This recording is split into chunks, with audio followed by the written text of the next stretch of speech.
ഉണ്ട് എന്നതാണ് പറയുന്നത്. പക്ഷെ അവിടേക്കാണ് ഇപ്പോൾ ഒരു സംശയത്തിന്റെ മുന്നിൽ നീളുന്നത്. ശ്രീ കെവിൻ പീറ്റർ, നോക്കൂ, ഇവിടിപ്പോ പൊതുവെ ഈ തീവ്രവാദ ചിന്തകൾ ഇല്ലാത്തവരാണ് ക്രൈസ്തവർ എന്ന് അദ്ദേഹം ചൂണ്ടിക്കാട്ടുന്നുണ്ട്.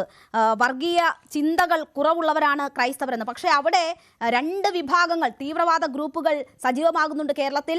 ജമാഅത്തെ ഇസ്ലാമി ഒരു ഭാഗത്ത്, RSS വേറൊരു ഭാഗത്ത് എന്നതൊക്കെ ചൂണ്ടിക്കാട്ടി എങ്ങനെയാണ് ക്രൈസ്തവ സമൂഹത്തിലേക്കും ഈ തീവ്ര ചിന്താഗതി കടന്നു വരുന്നത് എന്നത് വിശദീകരിക്കുകയാണ് അവിടെ അദ്ദേഹം ചെയ്തിട്ടുള്ളത്. നോക്കൂ, ഈ സഭയെ നന്നാക്കാൻ എന്ന് പറഞ്ഞ് ഇറങ്ങിയവർ, അതിനുവേണ്ടി സമരം ചെയ്തവർക്ക് പിന്നിൽ PFI ആയിരുന്നു എന്ന ഈ വെളിപ്പെടുത്തലിനെ, ഈ തുറന്നു പറച്ചിലിനെ താങ്കൾ എങ്ങനെയാണ് നോക്കിക്കാണുന്നത്?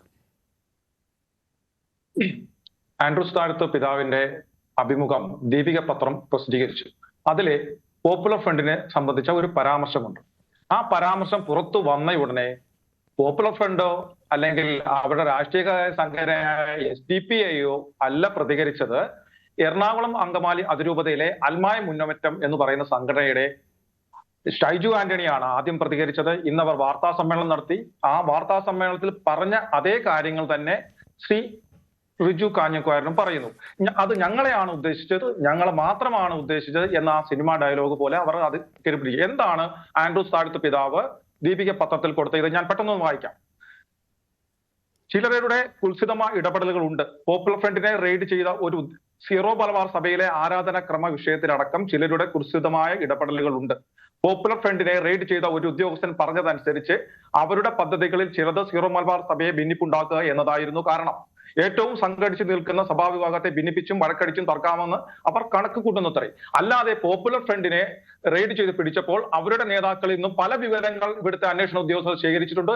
അതിലൊന്ന്, ഇസ്ലാമിക രാജ്യമാക്കി മാറ്റുമ്പോൾ ഇവിടെ മറ്റ് പ്രബലമായ മതവിശ്വാസങ്ങളെ സഭാവിഭാഗങ്ങളും ഉണ്ടാകാൻ പാടില്ല എന്നുള്ളത് കൊണ്ട് ഇതര മതവിഭാഗമായ ക്രിസ്ത്യൻ സമുദായത്തിലെ പ്രബല വിഭാഗമായ സീറോ മലബാർ സഭയെ തകർക്കാൻ വേണ്ടി അവർ ചെയ്തു. ഇതൊരു സാധാരണ കാര്യമാണ്. അതൊരു അന്വേഷണ ഉദ്യോഗസ്ഥൻ പറഞ്ഞതിനെയൊന്നും അത്ര വലിയ സംഭവമാക്കി എടുക്കേണ്ട കാര്യമൊന്നുമില്ല. പലരുടെയും ഹിറ്റ് ലിസ്റ്റ് ഇവിടെ റെഡിയാക്കിയിട്ടുണ്ട്, പലരെയും കൊലപ്പെടുത്തണമെന്ന് വിചാരിച്ചിട്ടുണ്ട്, പല കാര്യങ്ങളും ചെയ്യണമെന്നവരെ തീരുമാനിച്ചിട്ടുണ്ട്. അപ്പൊ അതിന്റെ ഭാഗമായിട്ടുള്ളത് മാത്രമേ ഉള്ളൂ.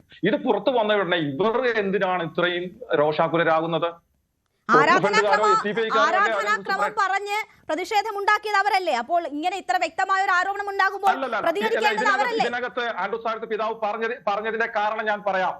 വഞ്ചി സ്ക്വയറിൽ കന്യാസ്ത്രീകൾക്ക് വേണ്ടി സമരം നടന്നപ്പോൾ എങ്ങനെയാണ് തൃശൂർ ജില്ലയിലെ തൃശൂർ ടൗണിൽ നിന്നും 33 കിലോമീറ്റർ അകലെ ഉൾഭാഗത്തുള്ള ജമാഅത്തെ ഇസ്ലാമിയുടെ ഒരു സ്കൂളിൽ നിന്നും സ്കൂൾ ബസ്സിൽ തട്ടമിട്ട 47 പെൺകുട്ടികളെ എറണാകുളം വഞ്ചി സ്ക്വയറിൽ കൊണ്ടുവന്ന് ആ സമരം കൊഴിപ്പിക്കാൻ വേണ്ടി വരണമെന്നുണ്ടെങ്കിൽ ഈ സമരത്തിന് നേതൃത്വം കൊടുത്ത ഷൈജു ആന്റണിയും ജമാഅത്തെ ഇസ്ലാമി പോലുള്ള ഇസ്ലാമിക ഭീകരവാദ സംഘടനകളുമായി ബന്ധമില്ലേ? ഉണ്ട്. അവിടെ ആ സമരത്തിന് ഭക്ഷണം വിതരണം ചെയ്തത് ആരാണ്? കൊണ്ടുവന്ന വണ്ടി ആരുടേതാണ്? അവിടെ ജമാഅത്തെ ഇസ്ലാമിയുടെ കോർഡിനേറ്റർ ആയിരുന്ന മുഹമ്മദ് അഷ്റഫ് എന്തിനായിരുന്നു ആ സമരത്തിന്റെ തുടക്കം മുതൽ ഒടുക്കം വരെ അവിടെ നടന്ന കാര്യങ്ങൾ നിയന്ത്രിച്ചിരുന്നത്? അപ്പോൾ സീറോ മലബാർ സഭയിൽ ജമാഅത്തെ ഇസ്ലാമി പോലുള്ള പോപ്പുലർ ഫ്രണ്ട് പോലെയുള്ള ആളുകൾക്ക് ബന്ധമുണ്ട്.